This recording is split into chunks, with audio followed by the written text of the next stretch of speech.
മാനസയെയും മാനസയുടെ അച്ഛൻ ജയൻമോഹനെയും കണ്ടം വഴി ഓടിക്കുന്ന ഒരു എപ്പിസോഡായിരിക്കും നാളത്തെ. ഇന്നത്തെ എപ്പിസോഡിൽ ആദ്യം കാണിക്കുന്നത് കൺമണിയുടെ മൂന്നമ്മായിമാരിൽ നിന്ന് നാമം ജപിച്ചുകൊണ്ടിരിക്കുകയാണ്. എന്നാൽ ഈ സമയത്ത് കൺമണി വന്നിട്ട് അത് ചോദ്യം ചെയ്യുകയാണ്. നിങ്ങൾക്ക് ഇത് എന്ത് പറ്റിയതാണെന്നൊക്കെ ചോദിക്കുകയാണ്. നിങ്ങൾ ഇങ്ങനെ ഇരുന്ന് നാമം ജപിക്കാനാണ് മൂന്നുപേരുടെ ഉദ്ദേശമെങ്കിൽ ഒരു കാര്യം ചെയ്തോ, നിങ്ങൾ മൂന്നുപേരും ആശ്രമത്തിലേക്ക് പോയിക്കൊള്ളാൻ പറയുകയാണ്. എന്നാൽ അത് കേട്ട് സുലോചനയും ശാരദി അയ്യോ ഞങ്ങളിത് വെറുതെ ചൊല്ലിയതാണെന്ന് പറയുകയാണ്.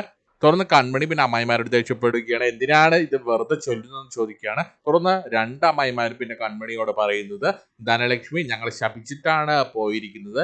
എന്തോ ഒരു മന്ത്രം ജപിച്ച ഒരു പൊടി ഞങ്ങൾക്ക് തന്ന ഭക്ഷണത്തിൽ കലക്കി ഞങ്ങളിപ്പോൾ വയറ് പൊട്ടി കൊടല് പൊട്ടി ചാകുമെന്ന് പറയുകയാണ്. എന്നാൽ അത് കേട്ട് കൺമണി ശ്രീനിയൊക്കെ ഞെട്ടി നിൽക്കുകയാണ്. നിങ്ങളിത് എന്തൊക്കെയാണ് പറയുന്നത് എന്ന് തിരിച്ചു ചോദിക്കുകയാണ്.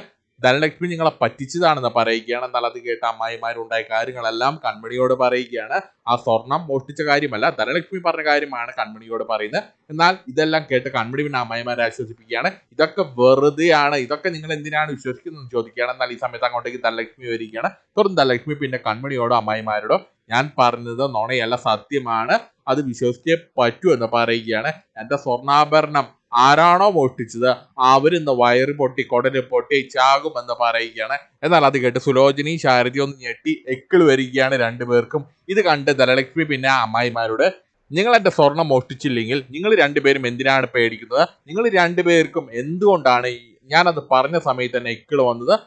എനിക്കറിയാം നിങ്ങൾ രണ്ടുപേരും തന്നെയാണ് എന്റെ സ്വർണം മോഷ്ടിച്ചത്. നിങ്ങൾ നോക്കിക്കോ, ഇന്ന് വൈകുന്നേരത്തിന് മുമ്പേ നിങ്ങൾ ഇന്ന് ഛർദ്ദിച്ച് ചാകും എന്ന് പറഞ്ഞുകൊണ്ട് ധനലക്ഷ്മി അവിടെ പോവുകയാണ്. തുടർന്ന് കൺമണി അമ്മായിമാരെ മാറ്റി നിർത്തി സംസാരിക്കുകയാണ്. അമ്മായിമാരുടെ പെരുമാറ്റത്തിൽ പന്തിക്കേട് തോന്നിയാണ് മാറ്റി നിർത്തി സംസാരിക്കുന്നത്. സത്യം പറ, ധനലക്ഷ്മി ചേച്ചി പറഞ്ഞത് എന്തെങ്കിലും കാര്യമുണ്ടോ?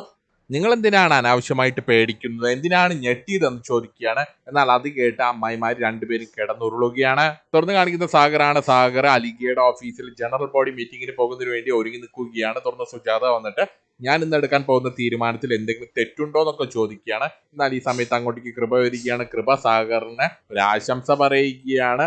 പോയി ഒരു കൊലപാതകം ചെയ്തിട്ട് വന്നോളാൻ പറഞ്ഞ് ആശംസിക്കുകയാണ്. ജയമോഹനെയും മാനസിയെയും അലിയിൽ നിന്ന് ചവിട്ടി പുറത്താക്കുന്ന കാര്യമാണ് കൃപ ഉദ്ദേശിക്കുന്നത്. തുടർന്ന് അങ്ങോട്ടേക്ക് ആന്റിയമ്മയും കൂടി വരികയാണ്. തുടർന്ന് കൃപ പിന്നെ അച്ഛനോട് അച്ഛൻ ഓഫീസിൽ എത്തിയിട്ട് ഒരു വീഡിയോ കോൾ വിളിക്കാൻ പറയുകയാണ്. അതോടുകൂടി മാനസിയുടെയും ജയമോഹന്റെയും കഥ അലിഗിൽ അവസാനിക്കും. എന്നാൽ അത് കേട്ട് ആന്റിയമ്മ എന്നെ ആരും വീഡിയോ കോൾ ഒന്നും വിളിക്കണ്ട, ഇന്നത്തെ മീറ്റിങ്ങിനും ഞാനും കൂടി വരുന്നുണ്ട്. എന്നാൽ അത് കേട്ട് സാഗറും കൃപയും സുജാതയൊക്കെ ഞെട്ടി നിൽക്കുകയാണ്. തുടർന്ന് സാഗർ വന്നിട്ട് ആന്റിയമ്മയോട് ഞാനിത് എന്താണ് കേൾക്കുന്നത്? ഇന്നത്തെ വരവിന്റെ പിന്നിൽ മറ്റു വല്ല ഉദ്ദേശമുണ്ടോ എന്ന് ചോദിക്കുകയാണ്. തുറന്ന കൃപ പിന്നെ അച്ഛനോട് അച്ഛൻ ഇതോർത്തൊന്നും പേടിക്കേണ്ട, ആന്റിയമ്മ വരുന്നത് കഴിഞ്ഞ തവണ ആന്റിയമ്മ മാനസ പറഞ്ഞ് കേട്ട് ബോർഡ് മീറ്റിംഗിൽ മറ്റൊരു അഭിപ്രായം പറഞ്ഞിട്ടോ ആ തെറ്റ് തിരുത്തുന്നതിന് വേണ്ടിയുള്ള ഒരു പ്രായശ്ചിത്തം എന്നോണമാണ് ആന്റിയമ്മ ഇന്ന് നേരിട്ട് വരുന്നത്. തുറന്ന ആന്റിയമ്മ എനിക്ക് പറയാനുള്ളത് വീഡിയോ കോളിൽ പറഞ്ഞാൽ പോരാ, നേരിട്ട് തന്നെ പറയണമെന്ന് നല്ല ഗൗരവത്തിൽ പറഞ്ഞുകൊണ്ട് അവര് രണ്ടുപേരും അവിടെ നിന്ന് ഇറങ്ങുകയാണ്.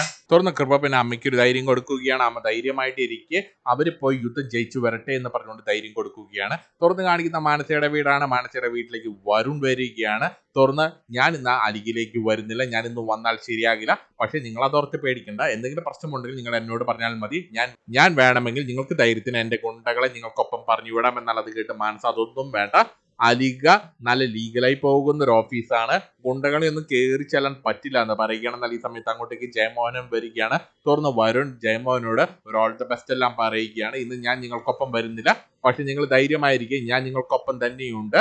എന്നാൽ ഈ സമയത്ത് ജയമോഹന്റെ കോൺഫിഡൻസ് കണ്ട് വരുൺ അങ്കിളിൽ നിന്ന് നല്ല കോൺഫിഡൻസ് ആണല്ലോ, എന്ത് പറ്റിയെന്ന് ചോദിക്കുകയാണ്. തുറന്ന ജയമോഹനൻ കോൺഫിഡൻസ് ഇല്ലാതെ പറ്റുമോ എന്ന് തിരിച്ചു ചോദിക്കുകയാണ്. എനിക്കിന്ന് നല്ല ആത്മവിശ്വാസമുണ്ട്, ഇന്ന് ഞാൻ അലിയിൽ നിന്ന് സാഗറിനെ പുകച്ച് പുറത്തു ചാടിക്കും.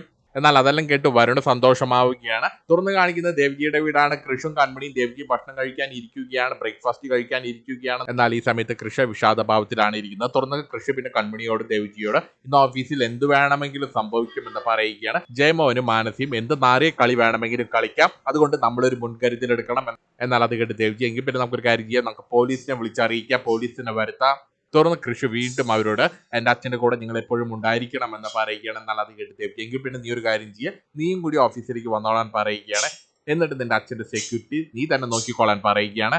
എന്നാൽ അത് കേട്ട് കൃഷ് അയ്യോ അത് ശരിയാകില്ല, ഞാൻ അലിയിലേക്ക് വന്നാൽ ശരിയാകില്ല, ഞാൻ അലിയിലേക്ക് വന്നാൽ അത് എൻ്റെ അമ്മ അറിയും, എൻ്റെ അമ്മ അറിഞ്ഞാൽ അത് വലിയ പ്രശ്നമാകും, അതുകൊണ്ട് അലിയിലേക്ക് എൻ്റെ ഒരു തിരിച്ചു വരവ് ഇനി ഉണ്ടാകില്ല.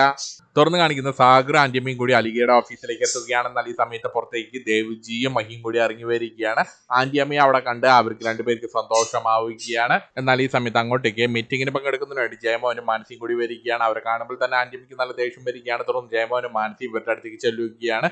തുറന്ന് ജയമോഹൻ നല്ല ഗൗരവത്തിൽ പിന്നെ ദേവ്ജിയോട്, ദേവ്ജി ആ മീറ്റിംഗ് മുറിയിലേക്ക് ഞങ്ങൾ ഇപ്പോൾ പോയിക്കോട്ടെ, മീറ്റിംഗിന് മുമ്പ് ഞങ്ങൾ ആ മുറിയിൽ പോയിരുന്നോട്ടെ, ആവശ്യമില്ലാത്ത കൂട്ടത്തിലിരിക്കാൻ എനിക്കൊരു ബുദ്ധിമുട്ടുണ്ട്. എന്നാൽ അത് കേട്ട് ദേവ്ജിയെ കുഴപ്പമൊന്നുമില്ല, അവിടെ പോയിരിക്കാമെന്ന് പറയുകയാണ്. തുടർന്ന് ജയമോഹൻ അവിടുന്ന് പോവുകയാണ്. എന്നാൽ ഈ സമയത്ത് മാനസ് നല്ല ഗൗരവത്തിൽ ആന്റിയമ്മയെ എടുത്തിട്ട് ആന്റിയമ്മ എപ്പോഴാണ് വന്നതെന്ന് ചോദിക്കുകയാണ്. എന്നാൽ അത് കേട്ട് ആന്റിയമ്മ ഞാൻ ഇപ്പോൾ തന്നെ വന്നേ ഉള്ളൂ തിരിച്ച് നല്ല ഗൗരവത്തിൽ മാനസിക മുഖം കൊടുക്കാതെ ആന്റിയമ്മ പറയുകയാണ്. തുടർന്ന് മാനസ് അവിടുന്ന് പോവുകയാണ്. എന്നാൽ ആന്റിയമ്മയെ അവിടെ കണ്ട് മാനസിയും ഒന്ന് പതറിയിരിക്കുകയാണ്.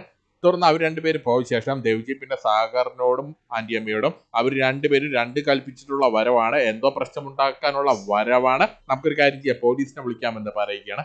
തുറന്ന് കാണിക്കുന്ന കൃഷാണ്. കൃഷ് അലിഗിൽ നിന്നുള്ള കോള് പ്രതീക്ഷിച്ച് ഇങ്ങനെ ഇരിക്കുകയാണെന്നാൽ ഈ സമയത്ത് കൃഷ്ണ ഒരു കോള് വരികയാണ്. വിളിച്ചിരിക്കുന്ന മറ്റാരുമല്ല, രാഹുലാണ്, കൃഷ്ണന്റെ കൂട്ടുകാരനാണ് വിളിച്ചിരിക്കുന്നത്. തുടർന്ന് രാഹുൽ പിന്നെ കൃഷ്ണനോട് നീ അന്ന് കണ്ടു പോയതിനു ശേഷം നീ എന്നെ വിളിച്ചില്ലല്ലോ.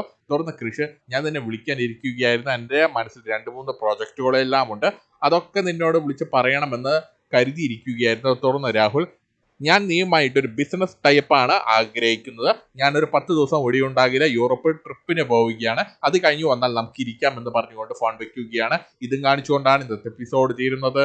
നാളത്തെ എപ്പിസോഡിൽ ആന്റിയമ്മ ഫയർ ആകുന്നത് നമുക്ക് കാണാം.